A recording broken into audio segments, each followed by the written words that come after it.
పేతురు భక్తుడు అంటున్నాడు, దేవుడు తగిన సమయంలో మిమ్మల్ని హెచ్చించడానికి ఆయన ఇష్టపడుతున్నాడు. ఎప్పుడు కూడా కంగారు పడొద్దు, అధైర్యపడిపోవద్దు.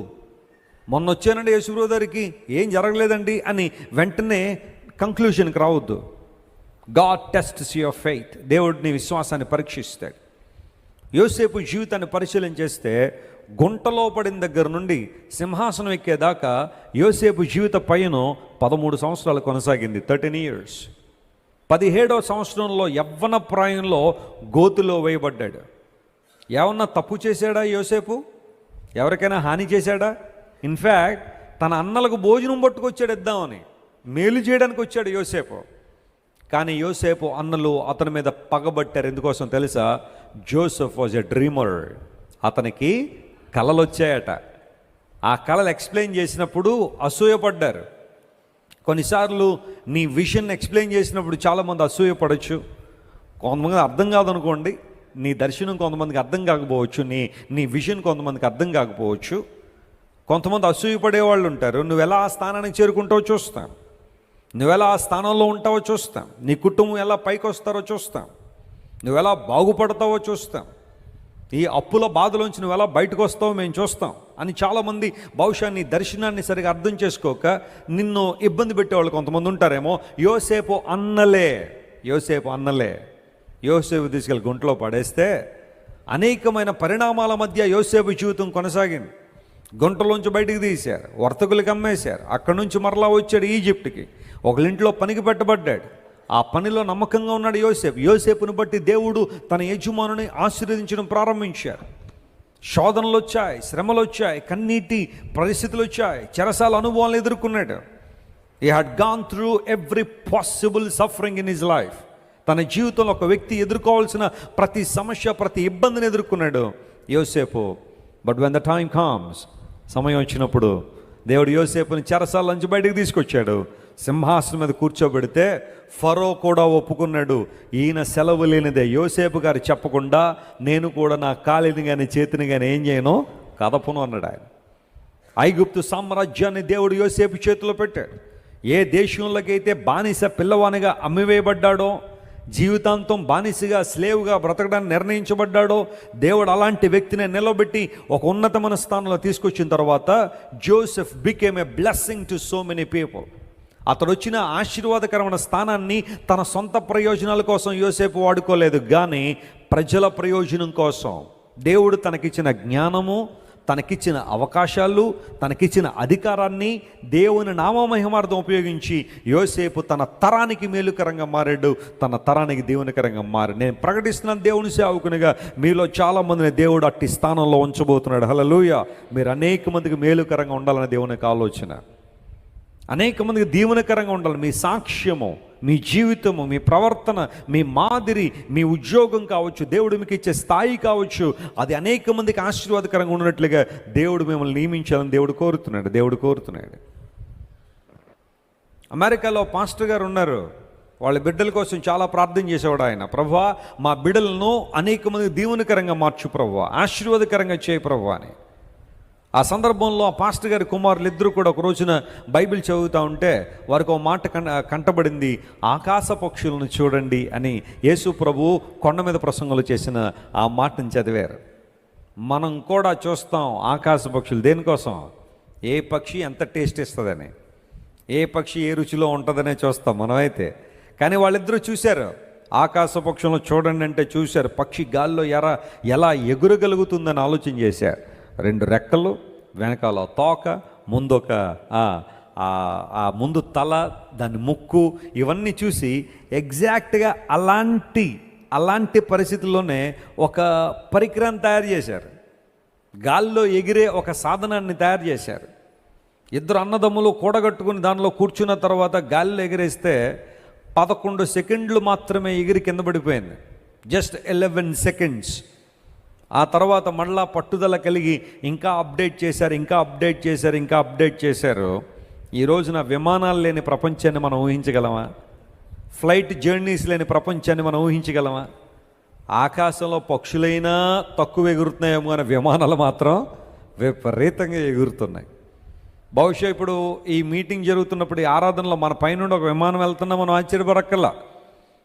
ఎక్కడెక్కడి నుంచో విమానాలు తిరుగుతూనే ఉంటాయి ప్రతిసారి ఆకాశంలో. ఒక్కసారి టేక్ ఆఫ్ అయితే 15 గంటలు నాన్ స్టాప్గా 350 మంది వ్యక్తులను ఎక్కించుకుని విమానాలు ప్రయాణం చేయగలుగుతున్నాయంటే ఇద్దరు దేవుని సేవకులు, ఆ బిడ్డలు, దేవుని సేవకుని యొక్క బిడ్డలు ప్రపంచానికి దేవునికరంగా మారారు. చాలామంది అంటున్నారు ఈ రోజుల్లో, క్రైస్తవుల్ని వ్యాపారాలు చేయనివ్వకండి, అలా వ్యాపారాలు చేస్తే వాటిని అడ్డుకోండి, ఎవరు వాళ్ళకి సహకరించకండి, క్రైస్తవులు వ్యాపారాలు సహకరించకండి అని చెప్పి చాలామంది అంటూ ఉంటే నాకు అనిపిస్తూ ఉంటుంది, మరి ఆ క్రైస్తవులు వ్యాపారాలైనా లేకపోతే వారు కనిపెట్టిన వస్తువులు కూడా ఏమైనా వెనకిచ్చే ప్రయత్నం ఏమైనా చేస్తే బాగుంటుంది ఏమన్నా. అలా చేస్తే ముందు పట్టుకెళ్ళి విమానాలన్నీ పట్టుకెళ్ళి పక్కన పెట్టేయాల. ఒక్కడు కూడా విమానం ఎక్కడానికి లేదు. ఎందుకోసం దాన్ని కనిపెట్టింది ఎవరు? దేవుని బిడ్డలే. దేవుని బిడ్డలు కనిపెట్టిననే చక్కగా వాడేసుకుని మళ్ళీ ఇప్పుడు వాళ్ళ మీద ఎదురు వాళ్ళు చాలామంది బయలుదేరారు. దేవుడు ఇచ్చిన జ్ఞానం ప్రియులారా, మీరు ఒకటి కాదు రెండు కాదు, అలాంటిది ఎన్నైనా కానీ నేను చెప్పగలను. కుక్క కాటుకు మందు వేయించుకుంటున్నారంటే ఎవరైనా ఆ రేబీస్ అనే ఆ వ్యాక్సిన్ కనిపెట్టింది ఒక దైవజనుడు, దేవుని బిడ్డ. అలా ఒకటి కాదు రెండు కాదు, పోలియో కావచ్చు, మసూచి కావచ్చు, చికెన్ పాక్స్ కావచ్చు. పూర్వదినాల్లో చికెన్ పాక్స్ అనగానే ఎవరో వాలేశారు అనుకునేవారు చాలామంది. నో, అది కూడా ఒక వైరల్ ఇన్ఫెక్షన్ అని శాస్త్రవేత్తలు ప్రూవ్ చేశారు. దానికి కూడా ఒక వ్యాక్సిన్ తీసుకొచ్చారు, మందులు తీసుకొచ్చారు. మనుషులు మూఢనమ్మకాల్లో ఉంచేసాయి చాలా మతాలు, కానీ యేసయ్య మార్గం మాత్రమే మనుషులకు ప్రయోజనకరంగా నిలబెట్టాడు దేవుడు. దేవుడు నామమున స్తోత్రం కలుగును గాక. You must become a blessing to the world. Joseph, a man taken out of a pit, standing in front of God to be a blessing to so many people. తగిన సమయంలో దేవుడిని హెచ్చించినట్లుగా దావీదు జీవితాన్ని పరిశీలన చేస్తే యెషయి గారికి 8 మంది బిడ్డలని బైబిల్లో ఒక చోట ఉంది. అయితే ఏదో కారణాన్ని బట్టి ఒకడు చనిపోయి ఉండొచ్చు, అందును బట్టి 8 మంది కాస్త 7 అయ్యారు. కానీ దావీదు కనిష్ఠుడే, చివరు ఉన్నవాడు. 8వ స్థానంలో ఉన్నాడు, 7వ స్థానంలోకి వచ్చి ఉండొచ్చు. చివరివాడు దావీదుని తీసుకెళ్ళి తండ్రి గొర్రెల్ని కాసే పనిలో పెట్టాడు. అయితే మిగతా వాళ్ళు ఏం చేస్తారంటే మిగతా అఫైర్స్లో బిజీగా ఉన్నారు. వాళ్ళు 3 అన్నలేమో ఆర్మీలో ఉన్నారు, సైన్యంలో సౌలు దగ్గర. మిగతా 3 వేరే పనుల్లో బిజీగా ఉండుండొచ్చు. నేను అనుకుంటాను అకౌంట్స్ ఒకటికి అప్పచెప్పి ఉంటాడు వాళ్ళ నాన్నగారు. ఆ తర్వాత ఇంకా రకరకాలైన పనులు ఉంటాయి కదా, అవన్నీ పెట్టి చివరున్న దావీదుని ఎక్కడ పంపిద్దాం, గొర్రెల దగ్గర పెట్టి వీడు అంతకన్నా ఎక్కువ పని చేయడు అని చెప్పి దావీదుని తీసుకొచ్చి గొర్రెల కాపరిగా పెట్టేశారు. నా తల్లిదండ్రులు నన్ను విడిచినను యెహోవా నన్ను చేరదీయునన్నాడు దావీదు భక్తుడు ఒక సందర్భంలో. ఎందుకు విడిచిపెట్టేశారా దావీదుని తల్లిదండ్రులు? కొన్ని కారణాలు ఉన్నాయిలేండి. ఒక చరిత్ర అక్కడ జరిగి ఉంటుంది. తన సొంత తండ్రే దావీదును ద్వేషించాడట. అలాంటి సిచ్యువేషన్లో దావీదు, నా తల్లిదండ్రులు నన్ను విడిచిపెట్టిన, వారు నన్ను త్రోసివేసిన, ప్రభువా నీవు నన్ను త్రోసివేసే దేవుడు కాదు, నా పట్ల నీకున్న ప్రణాళికలు గొప్పవి. దేవుణ్ణి ఆరాధించడం మొదలుపెట్టాడు. ఒక హార్ప్ తీసుకుని హార్ప్తో దేవుని స్తుతించడం ప్రారంభించాడు, ప్రభువుని స్తుతించాడు, ఆరాధించాడు. ఒక రోజున అదే గొర్రెలు కాసుకునే దావీదును దేవుడు ఎక్కడికి తీసుకెళ్ళాడంటే ఆ ఇశ్రాయేలు రాజ్యాన్ని పరిపాలన చేసే స్థాయికి దేవుడు తీసుకెళ్ళాడు. ఆయన ప్రణాళికలు ఎంత గొప్పవి అసలు. నీ స్థాయిని చూసి ఒకవేళ ఈరోజు చాలామంది నిన్ను హేళన చేస్తున్నారేమో, నీ స్థితిని చూసి చాలామంది అపహాస్యం చేస్తున్నారేమో, ఇంకా మీ జీవితంలో ఎదుగు బొదుగు ఉండదు, జీవితకాలం అంతా ఇదే స్థితి అని భవిష్యత్తు చాలామంది నిన్ను అవమానపరుస్తున్నారేమో. ఎందుకంటే నువ్వు ఆల్రెడీ ఉన్న ఆ స్థితి వారికి తెలియదు. నీ రక్షణను బట్టి దేవుడు ఆల్రెడీ నీకు గొప్ప భాగ్యాన్ని ఇచ్చాడు. హల్లెలూయా. నీలో ఉన్న విశ్వాసాన్ని బట్టి దేవుడు ఆల్రెడీ నీకు భాగ్యాన్ని ఇచ్చాడు.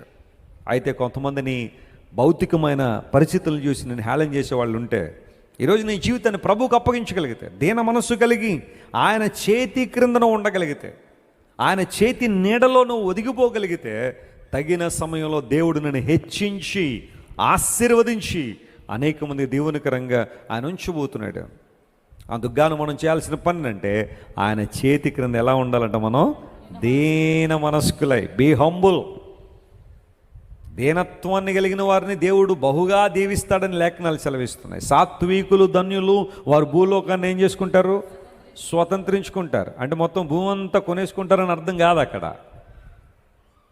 దేవుడు వారికి ఇస్తున్న ఆధ్యాత్మిక ఆశీర్వాదం ఎంత గొప్పదో ఆలోచించాను. బ్లెస్డ్ ఆర్ ది మీక్, for they will inherit the world, they will inherit the earth. దీన మనసు, సాత్వికం కలిగి ఉండడం. చాలాసార్లు అపవాది మనలో అహంభావం తీసుకొస్తాడు, అహంకారం తీసుకొస్తాడు. నువ్వేంటి తగ్గేది అసలు? నువ్వు అస్సలు తగ్గడానికి వీల్లేదు. ఇప్పుడు సినిమా డైలాగులు కూడా అలాగే ఉన్నాయి మొత్తం అంతా. యువతకి చాలా ఇష్టం అలాంటి డైలాగులు అండి, అందుకని అయ్యే పెడతారు అక్కడ. నేను ఎవరి మాట విన్నో, నేను డిసైడ్ అయిపోయాను ఇంకెవరి మాట విన్నో. ఇవన్నీ ఎంత నచ్చుతాయో యవనస్తులకి, ఎత్తుకోసం వాళ్ళ జీవితమే అంత కదా. అమ్మా నువ్వు వింటమ్మా వెనక తగ్గేది కుదరదు. నీ కులం ఏంటి, నీ మతం ఏంటి, నీ జాతి ఏంటి, నీ వర్గం ఏంటి, నీ జీతం ఏంటి, అబ్బో నువ్వు అంత గొప్పదాని ఎంత గొప్పదానివి, నువ్వు అస్సలు వెనకకు తగ్గడానికి లేదు, రెచ్చిపో అంటాడు. అహంభావం, గర్వం చాలామందిలో, రకరకాల గర్వం. ఓ దైవజనుడు కొంతమందికి they have pride of their face అన్నాడు. అంటే వాళ్ళ ఫేస్ని బట్టి కొంతమందికి ఏముంటుందంట, గర్వం. దేవుడు కొంచెం ముక్కు తిన్నగా పెట్టి ఉండొచ్చు, కొంచెం అందంగా చేసి ఉండొచ్చు. కొంతమందికి వెంటనే ఆ అందాన్ని బట్టి వాళ్ళకి ఏముంటుంది, గర్వం ఉంటుంది. ఎంత అందం ఉన్నా తీసుకెళ్ళి ఒక రోజున మట్టిలో పెట్టేయడమేనా, లేకపోతే ఇంకెక్కడైనా పెడతారా? అందాన్ని బట్టి గర్వించేవాళ్ళు కొంతమంది ఉంటారు. టచ్ మీ నాట్ అన్నట్టుగా జీవించేవాళ్ళు కొంతమంది. Some people they have pride of their face and some people they have pride of their race అన్నాడు. ఫేస్ కొంతమంది అయితే, రేస్ కొంతమందికి అంట. రేస్ అంటే అర్థం ఏంటి? వారి జాతిని బట్టి గర్వించేవాడు. మా కులం ఏంటనుకున్నారండి, మా మతం ఏంటనుకున్నారండి? జాతిని బట్టి, కులాన్ని బట్టి, మతాన్ని బట్టి గర్వించేవాళ్ళు కొంతమంది ఉంటారు. దాన్ని ప్రైడ్ ఆఫ్ రేస్ అంటారు. కొంతమంది ప్రైడ్ ఆఫ్ ప్లేస్, వారున్న స్థాయిని బట్టి గర్వించేవాళ్ళు చాలామంది ఉంటారు. ఉద్యోగాన్ని బట్టో, వాళ్ళకున్న వ్యాపార స్థాయిలను బట్టో, ఆర్థిక పరిపుష్టిని బట్టో బాగా గర్వించేవాళ్ళు చాలామంది ఉంటారు. Pride of face, pride of race, pride of place, and నాలుగోది ప్రైడ్ ఆఫ్ గ్రేస్. దేవుడు తమకిచ్చిన కృపను బట్టి కూడా గర్వించే వాళ్ళు కొంతమంది ఉంటారు. దేవుడిని కృపనిచ్చింది ఆయన చేతికి దేన మనసుకుడుగా ఉంటామని, కానీ కృపనిచ్చింది రెచ్చిపోవడానికి కాదు, లేకపోతే ఇంకా మా అంతటోళ్ళు లేరని చెప్పుకోవడానికి కాదు. ప్రైడ్ ఆఫ్ గ్రేస్ అంటే అర్థం అండి, దేవుడు తమకిచ్చిన వరాలను బట్టి, కృపలను బట్టి గర్వించే వాళ్ళు కొంతమంది ఉంటారు.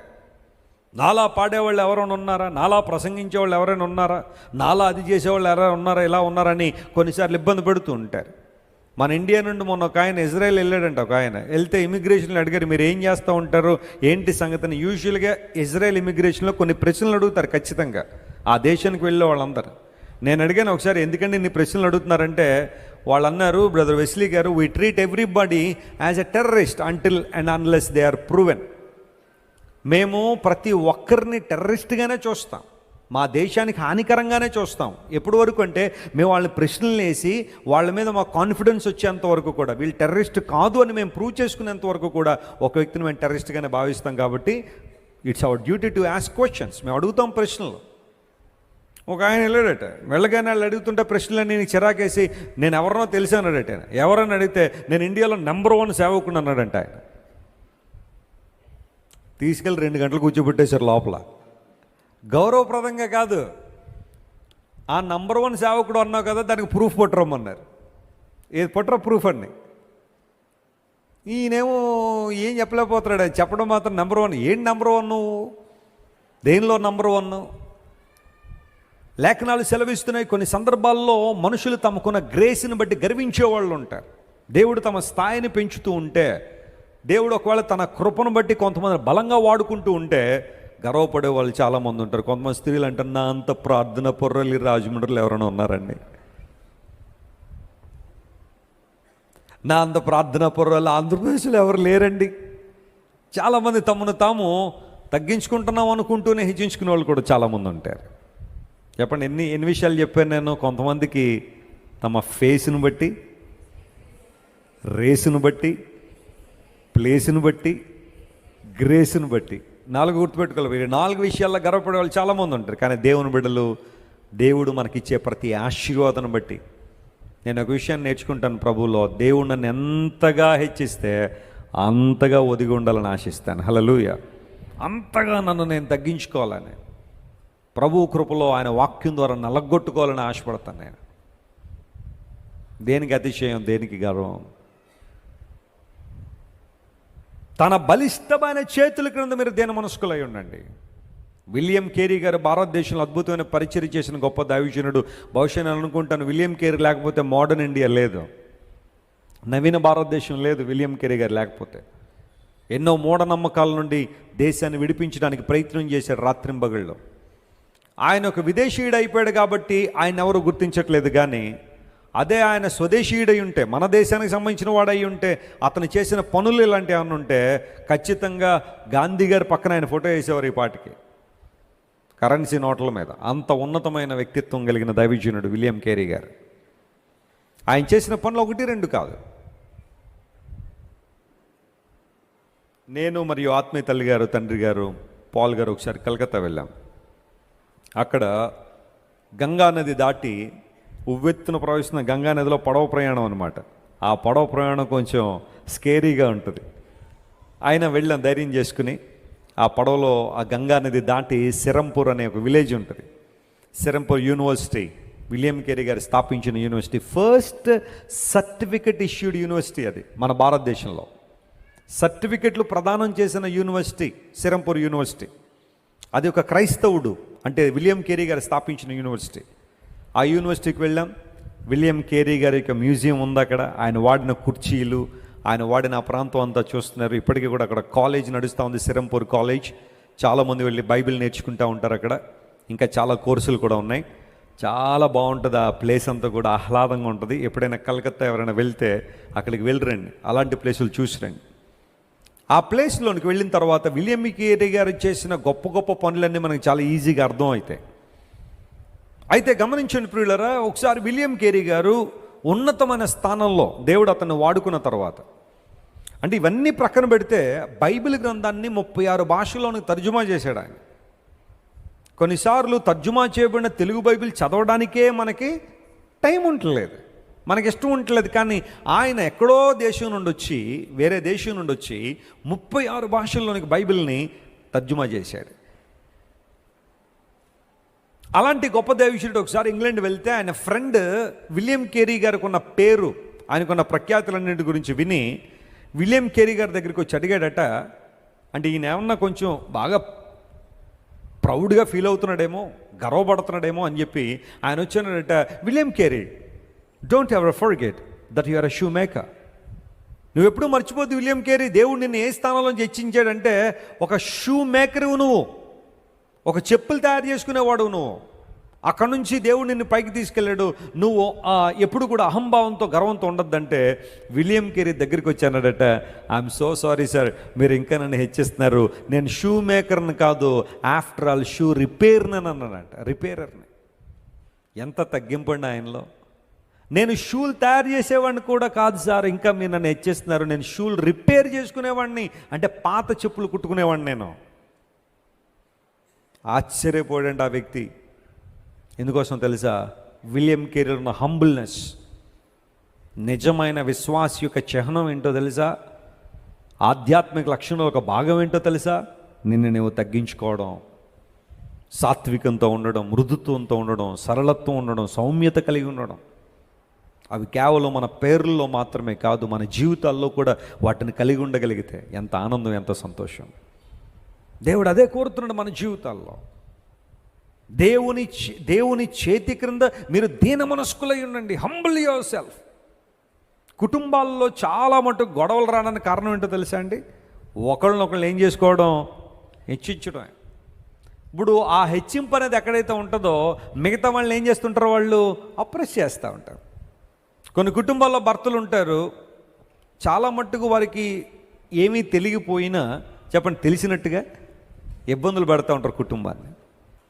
ఎవరైనా నీకు తెలియంది ఏదైనా చెప్పినప్పుడు వినడం నేర్చుకోవాలి, అంతేగాని అన్నీ నాకు తెలిసి అని చెప్పి ఎక్కడ పడకూడదు, గోతులో పడకూడదు. కొన్ని కుటుంబాల్లో స్త్రీలు ఉంటారు, అదే పరిస్థితి. ఇంకా వాళ్ళకి తెలిసింది ఇంకా ప్రపంచంలో ఎవరికీ తెలియదు అన్నట్టుగానే, ఎవరికీ తెలియదు అన్నట్టుగానే వారి మాటలు, వారి ప్రవర్తన. అందును బట్టి కుటుంబాల్లో ఇబ్బందులు ఉన్నాయి. ఒకరినొకరు హెచ్చించుకుంటూ మరొకరిని ఇబ్బంది పెట్టే పరిస్థితి. కానీ ఒకరినొకరు తగ్గించుకుంటూ ఉంటే ఆ కుటుంబంలో ఎంత శ్రేష్టమైన ఆశీర్వాదాలు ఉంటాయి. భార్యాభర్తలు కొంతమంది గొడవాడుకుని వస్తూ ఉంటారు మా దగ్గరికి. మాట్లాడుతూ ఉంటే మొదలు పెడుతూ ఉంటారు. ఇంకా ఆమె మీద ఈమె మీద అతను ఆమె ఇద్దరు కూడా మాట్లాడుకుంటే చాలా మట్టుకు వారిలో హెచ్చింపే. ఆఖరికి ఆమె ఏం కంక్లూడ్ చేస్తుందంటే, నేను కాబట్టి ఇతనితో ఇలా ఉన్నాను కానీ ఇంకోళ్ళు ఎవరైతే ఉండరన్నట్టుగా క్రియేట్ చేస్తుంది. అతనంటాడు, నేను కాబట్టి ఇన్ని రోజులైనా సహించానని ఇంకోళ్ళు ఎవరినైతే ఈ పాటికి మొత్తం ఏ కీలు తీసి బయటకు తోసేవారండి అని ఆయన అంటూ ఉంటాడు. అంటే ఎక్కడ చూసినా హెచ్చింపే కానీ తగ్గింపు కనబట్టలేదు, సమర్థించుకోవడాలు కనబడుతున్నాయి కుటుంబాల్లో.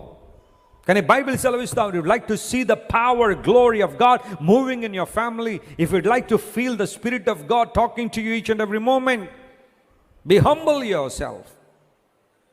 మనం తగ్గించుకోగలిగితే దేవుని లేఖనం సెలవిస్తూ ఉంది, దీనుల కాళ్ళు ఉన్నత స్థలాలను తొక్కుతాయట. గట్టిగా చప్పళ్ళు కొట్టి దేవుని మహిమపరచిన హల్లెలూయా. దీనత్వం కలిగిన వారి కాళ్ళట ఉన్నత స్థలాలను చేరుకుంటాయని బైబిల్లో రాయబడింది. అలాంటి అనుభవాలకు మనం వద్దామా? అలాంటి శ్రేష్టమైన ఆధిక్యమైన అనుభవాల్లో మనం జీవిద్దామా? ప్రార్థన చేయడానికి ఇద్దరు వ్యక్తులు వచ్చారని యేసు ప్రభు చెప్పారు దేవాలయానికి.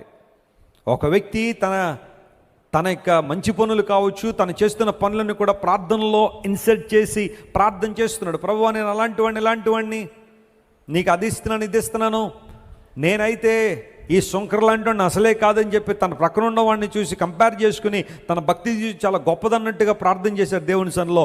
ఎక్కడ తన ప్రార్థనలో పశ్చాత్తాపం కానీ, తగ్గింపు కానీ, దేవుని మీద ఆధారపడే అనుభవం కానీ ఎక్కడ కనబడటం లేదు.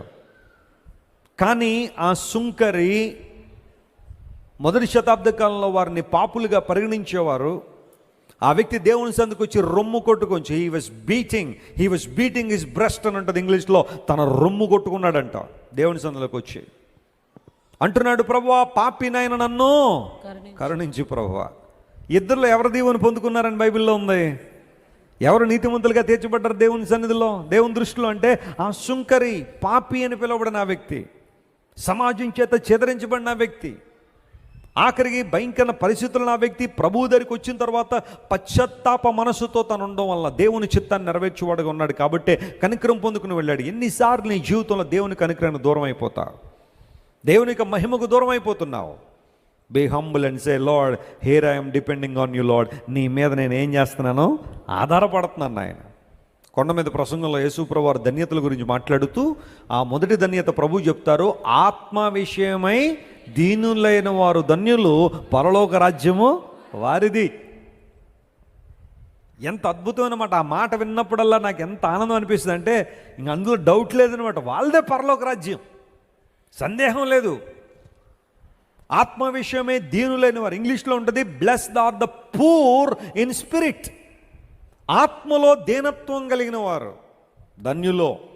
అంటే అర్థం ఏంటి? ఆత్మలో దీనత్వం కలిగిన వారు అంటే అర్థం ఏంటి? పూర్ ఇన్ ద స్పిరిట్ అంటే అర్థం ఏంటి? ప్రతి విషయానికి దేవుని మీద ఆధారపడ్డాం. దేవా, నీవు తప్ప నాకెవరు లేరు ప్రభువా, నీవేనా ఆశ్రయము, నీవేనా దుర్గము, నీవేనా ఆధారం ప్రభువా, నీవేనా సమస్తము, నీవేనా ప్రాణం, నా జీవం, నా కేడము, నా శృంగము, నా శైలము, నీవు లేకపోతే నేను లేను అని ఎవరైతే వినమ్రతతో దేవుణ్ణి వేడుకుంటారో, ఆయన పాదాల దగ్గరికి వచ్చి అయా సమస్తము నువ్వే ప్రభు అని దేవుని మీద ఆనుకుంటారో, the Bible clearly says, for theirs is the kingdom of God. పరలోక రాజ్యం అలాంటి వారిది. అలాంటి అనుభవంలోకి మనం వద్దామా? ఆత్మ విషయమై దీనత్వాన్ని కలిగి ఉండడం.